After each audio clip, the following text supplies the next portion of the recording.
Hi, everybody. It's Megan here from Virtuous. We talk a lot about being authentic with your donors, so I'm going to be authentic with you. Y'all, I forgot to hit record until 20 minutes into this week's Responsive Weekly.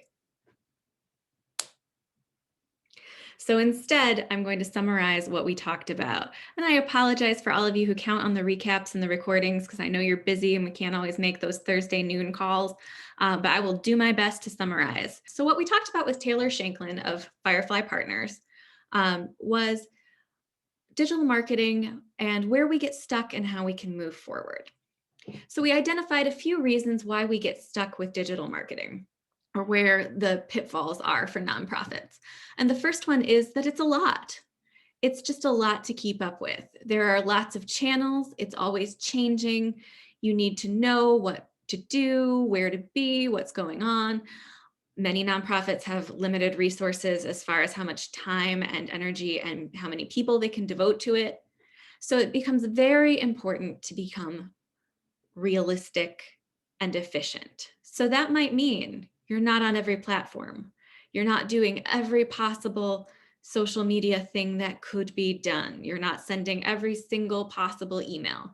You're finding what you can do well, how you can be relevant to your audience, and then focusing on that. Taylor calls that minimizing to maximize.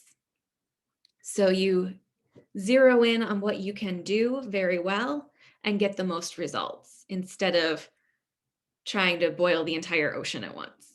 So you need to be intentional about how and where you spend your time with digital marketing.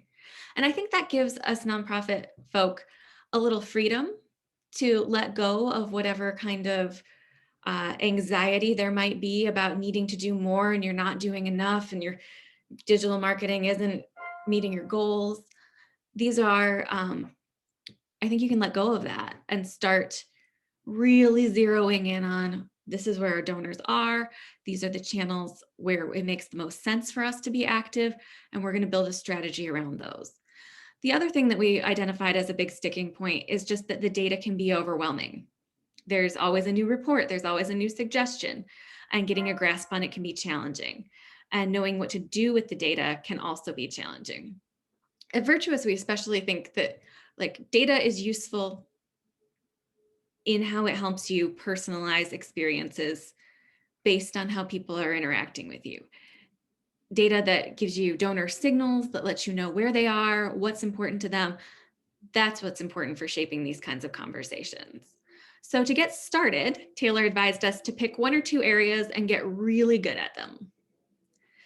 Find what those things are for you and your audience and work on that. Where do you think your donors are? What do you see that they're interested in? And really keep your strategy focused on those things. Also, look at your data to see what's been effective in the past. We got into some of the specifics because many of you had questions about how many emails should I send? When am I overwhelming people? Am I repeating myself? Is this repetitive? Taylor advised 1 email a week is usually effective, 5 or more per month. People start to tune out. But the more important thing is that you need to remember that the content needs to be relevant, helpful, of value. That's really the bigger question, is how much value am I providing to my audience? Not so much as, well, if you send 3 emails a month, no one can ever be mad at you and unsubscribe or become uninterested. It's really about what is the interesting thing to them? What do they need? Are you relevant? And it's important to remember that you need to be consistent in showing up. And that's where taking smaller bites of digital marketing can help you be effective. If you decide that you need to be everywhere, every day, all the time, that's going to be hard for most people to manage. But if you choose your channels, choose, all right, Tuesdays and Thursdays are the days that I post. This is where I show up. That you can then start to really get a handle on that. Showing up doesn't also mean that you only have to share your own content.